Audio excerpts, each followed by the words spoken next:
Et si je te disais qu'aujourd'hui, en changeant tes pensées, tu deviens quelqu'un d'autre?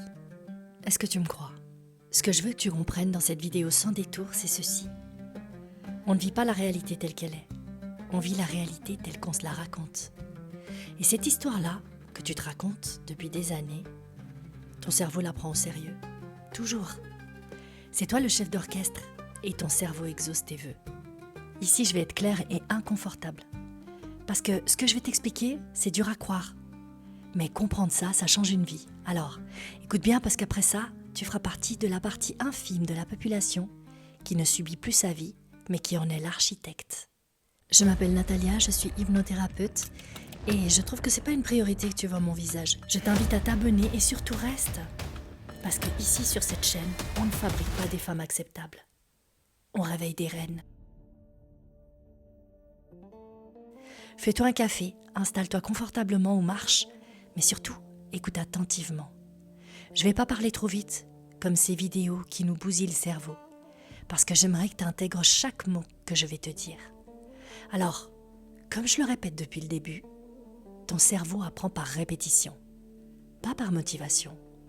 On ne peut pas le motiver. Je te rappelle que la motivation, c'est 5% de tes pensées.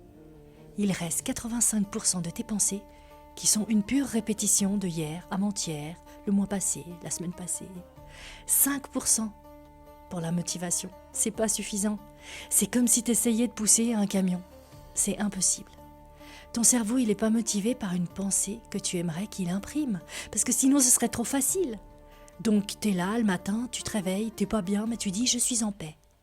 Ou alors tu étais un peu dans une misère financière, et puis tout ton corps crie que tu es dans le manque, que tu es angoissé face à ce manque, mais tu dis « je suis abondante ». Ça ne marche pas.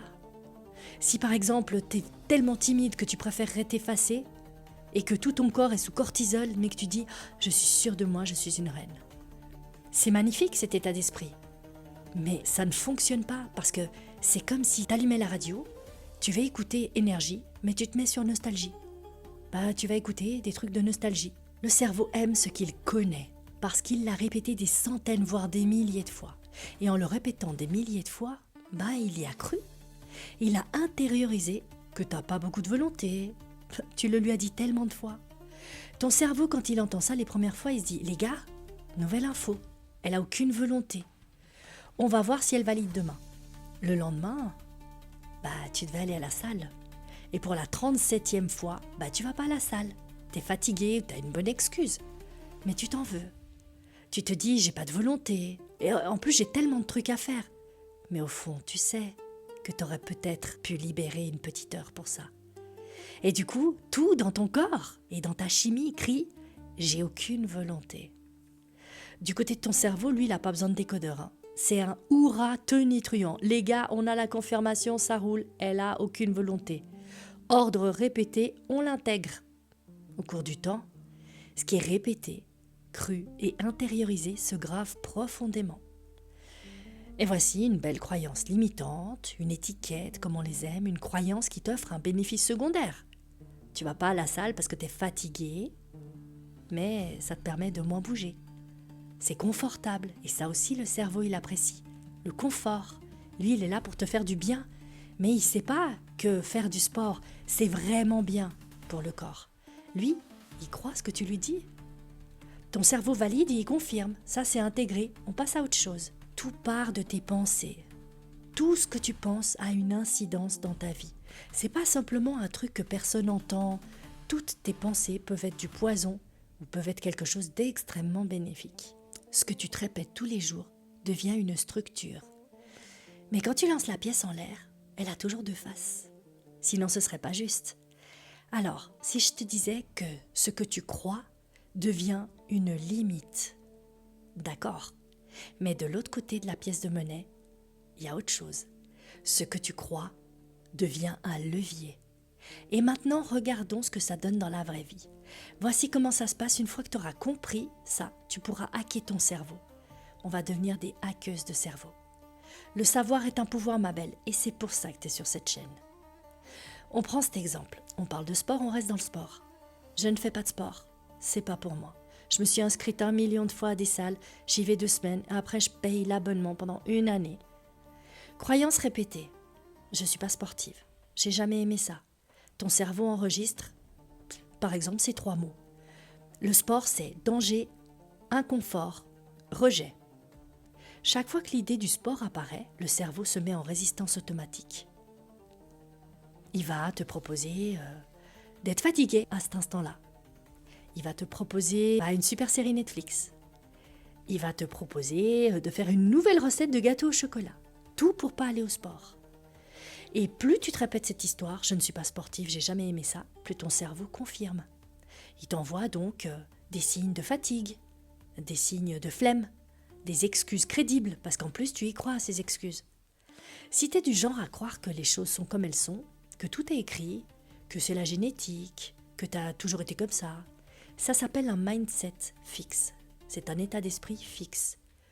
Et donc tu te diras, je suis comme ça. Si tu es du genre à te dire, je peux m'améliorer, je suis pas ma mère, je suis pas ma sœur, rien ne m'arrête quand j'ai décidé. Ça, c'est plutôt un mindset progressif, un état d'esprit progressif. Et alors, à ce moment-là, tu peux te dire des choses comme « Demain, même au bout de ma vie, je commence à m'entraîner, ne serait-ce que 10 minutes avec des haltères de 2 kilos. Demain, je mets mes baskets et je cours au minimum 3 fois 3 minutes. Et je ferai ça 3 fois dans la semaine. » Le jour où la phrase change, le jour où une décision mène à d'autres pensées, même très légères, ton cerveau, il est surpris et il va se dire « Wow, nouvelle info !» Restons à l'écoute. C'est bizarre, mais on verra. Si ça se répète un peu, ça devient peut-être une nouvelle voie à suivre, on va voir. Restons prudents. Votre nouvelle façon de faire et agir peut devenir une nouvelle identité. Et tout part d'une pensée. Si t'es passé de « j'ai aucune volonté, je suis pas du tout sportive » à « sans le sport, ma vie n'a aucun sens, j'ai besoin d'exercice, c'est fondamental », tout change. Maintenant, tu sais comment ça marche. Je te donne plusieurs exemples de ce que se dit ton cerveau face à des comportements qui ne te sont pas bénéfiques. Je suis une fumeuse. Rappelle-toi, le cerveau adore la cohérence. Quand tu te dis ça, il protège l'identité. Ton identité, pour lui, c'est « je suis une fumeuse ». C'est une info ou une étiquette connue, rassurante. Lui, il a besoin d'être rassuré. Il va se dire « je connais ce travers, c'est ma zone de connu ». Donc il protège ce travers. C'est pour ça qu'arrêter de fumer, c'est difficile. C'est pas seulement arrêter un geste, c'est changer une identité intérieure. C'est ça le plus dur. Tant que la phrase est « j'essaye d'arrêter », le cerveau il entend « je fume encore ». Quand la phrase devient « je suis en train d'apprendre à vivre sans la cigarette », la plasticité neuronale s'active. Les gars, nouvelle info, elle essaye de vivre sans la cigarette. On attend, mais si on a cette info plusieurs fois, faudra la prendre en considération et on change de direction. Autre exemple. Je suis grosse, c'est génétique. On est tous comme ça dans ma famille. Cet exemple est un peu violent parce qu'il se déguise en vérité scientifique. Oui, il existe des prédispositions. Non, elles ne sont pas une condamnation. La croyance répétée, c'est « mon corps est comme ça ». Le cerveau fait quoi? Il arrête d'explorer des possibles. Il coupe l'élan avant même l'action. Le corps obéit à ce que l'esprit croit possible, pas à ce qui est objectivement faisable. Le jour où la phrase devient « mon corps, il n'est pas figé, il s'adapte. Je vais procéder à des analyses médicales, je vais voir un nutritionniste, je vais checker si je ne suis pas résistante à l'insuline, je vais mettre en place un léger déficit calorique pendant des mois de suite. » Nouvelle info au niveau du cerveau. Et quelque chose recommence à bouger. C'est parti pour au moins prendre en compte le fait que c'est pas gravé dans le marbre. Le capitaine du navire, c'est toi, c'est ton mindset, c'est ton état d'esprit. Alors écoute celle-ci. Je mérite pas d'attention, je suis pas intéressante. Ici, on parle pas de confiance. On parle de programmation profonde. Et on peut se demander qu'est-ce que tu as vécu dans ta vie ou fait, quel ancrage tu as fait pour que cette pensée soit carrément devenue une identité. Cette croyance répétée 1 millier de fois. Tout le monde fait mieux que moi. Les autres sont meilleures, plus fortes, plus téméraires, plus éloquentes, plus sans gêne. Elles sont plus belles, plus minces, mieux gâtées par la nature. Si j'étais comme ça, je serais différente. Je passe après. Personne ne me remarque. Et franchement, que pourraient voir les gens d'intéressant quand ils me regardent? Après toutes ces informations que la capitaine du bateau dit tous les jours à ses marins, tous les employés du paquebot se mettent à obéir. Ils confirment les ordres et se démène pour que tout aille dans le sens de ses ordres. C'est comme si tu étais sur le pont du bateau tous les matins. Tu apparais dans une splendide robe, magnifique en satin, couleur champagne. Et tous les marins sont là et ils attendent. Et toi, tu leur dis « Aujourd'hui, les gars, tout le monde est mieux que moi. Je me sens vraiment pas du tout en confiance. Toutes les femmes valent plus la peine que moi. D'accord ? Bonne journée. » Et les marins disent « Ordre reçu, on se met au travail. » Voilà, c'est ça. Alors, ton cerveau, il excelle à ne pas demander, à ne pas déranger.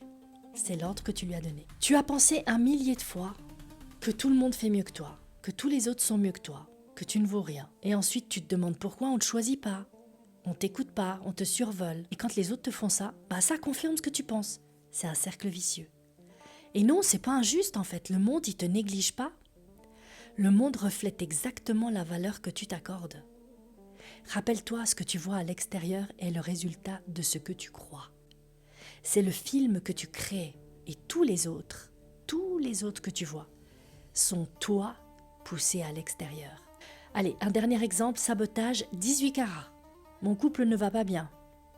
Et je m'aime pas, et je me trouve pas belle. Quand une femme se sent pas aimable, elle ne laisse pas l'amour entrer. Elle doute des compliments. Elle interprète. Il me dit ça parce qu'il sait que s'il dit rien, je le prends mal, et donc il fait un effort. Mais s'il fait un effort, c'est qu'il n'est pas vraiment sincère. Alors à quoi bon ? En même temps, s'il le fait pas, c'est que vraiment je suis un meuble. Ou alors au mieux, celle qui fait les lessives et le café. Alors tu te fermes. Mais c'est pas ton mari qui t'aime pas assez. C'est toi qui n'autorises pas le regard aimant à rester. Et tu le penses tellement souvent, et tu en fais des déclinaisons tellement précises et différentes, que ton cerveau protège ta croyance. C'est comme si tu le servais sur un plateau d'argent, ce qu'il doit croire. Et sur ce plateau d'argent, c'est marqué « Je ne suis pas assez belle ». Alors le cerveau prend le plateau d'argent et il dit à tous ses marins « Ok les gars, elle est pas belle. Pas possible que quelqu'un, même son mari, la trouve belle. Elle ne se sent pas aimée, ok, info reçue et validée. Tant que tu penses comme ça, même l'amour devient suspect. Changer la relation commence à l'intérieur. C'est pas quand il me regardera comme au début que je me sentirai aimée, que je pourrai aller vers lui, alors on pourra redécoller. Non, ton cerveau il a intégré que tu t'aimais pas toi-même et que tu n'autorisais personne à t'aimer. Si tu commences par défaire cette pensée, à te réconcilier avec toi-même par des pensées d'amour-propre, de dynamique, de respect de toi-même, ton couple change instinctivement. Tu vois, on récapitule maintenant. Comme tu as compris, comme tu as saisi, le message central, celui qui libère, tu connais le code. Tu connais le secret, comme on nous l'a répété des années et des années, le secret. Le secret, c'est la plasticité neuronale. Parce que selon ce que tu te répètes, selon ce que tu crois, tu le vis.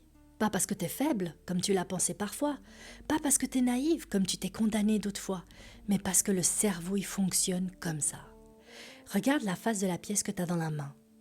Si tu as tiré la bonne face, maintenant même, à cet instant où je te parle, il existe une opportunité de remettre en question toutes tes croyances.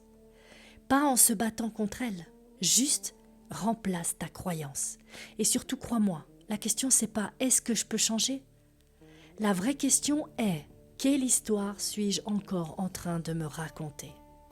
Et cette histoire, est-ce qu'elle me mène là où je veux aller ? Alors maintenant, je vais te dire, on ne fait pas de la motivation ici. Je laisse ça aux autres, c'est de la pure surface. C'est un 5%, rappelle-toi. Ici, on fait de la transformation réelle. On tape fort sur le 95%. Écoute-moi bien, pas avec ta tête, mais avec ce qui brûle encore en toi. Tu peux rester là à genoux, dans l'histoire que tu te racontes depuis des années, ou tu peux te lever maintenant. Oui, tu tomberas, peut-être encore. Et alors, relève-toi, encore. Si on t'avait dit enfant quand t'apprenais à marcher, « Oh, laisse tomber, c'est dur. Tu sais, tu vas tomber encore plusieurs dizaines de fois et des fois ça va faire très mal. T'as meilleur temps de ramper, c'est plus sûr. » T'aurais dit quoi ? Rampe-toi si tu veux, moi je veux marcher. Et t'as raison, ma belle. Si t'es sur cette chaîne, c'est que t'es pas faite pour rester au sol. T'es pas faite pour ramper. Regarde devant toi, pas le passé, pas tes blessures, pas les excuses. Regarde ton objectif, ce qui te fait rêver. Et arrête de regarder les autres vivre ton rêve sur les réseaux. Mets tout en place pour l'atteindre toi-même. Et ça commence maintenant, en changeant ta pensée limitante. Alors maintenant, regarde-la, la toi du futur. Regarde-la bien dans les yeux. Qu'est-ce que tu vois? De la peur? Non. De la fatigue? Je crois pas. Tu vois des flammes de détermination, des flammes de clarté, des flammes de quelqu'un qui a compris une chose essentielle. Je ne suis pas ce que j'ai vécu. Je ne suis pas ce qu'on m'a dit. Je ne suis pas ce que j'ai cru que j'étais. Je suis ce que je choisis de devenir. Et chaque jour où tu choisis une pensée plus haute, chaque jour où tu refuses de répéter l'ancienne histoire, chaque jour où tu avances malgré le doute, tu reprogrammes ton cerveau. Tu redessines ton avenir. Tu n'es pas une victime de ton passé, tu es l'architecte de la suite. Alors tiens-toi droite, respire, ancre-toi et rappelle-toi ceci. À chaque instant, sans exception, tu es une conquérante. Tu avances, même si tu trembles. Et rien, absolument rien n'est plus puissant qu'une femme qui avance. Alors avance, et le monde, il va s'ajuster devant toi. Et surtout reste, parce qu'ici on ne fait pas des femmes acceptables. On réveille des reines.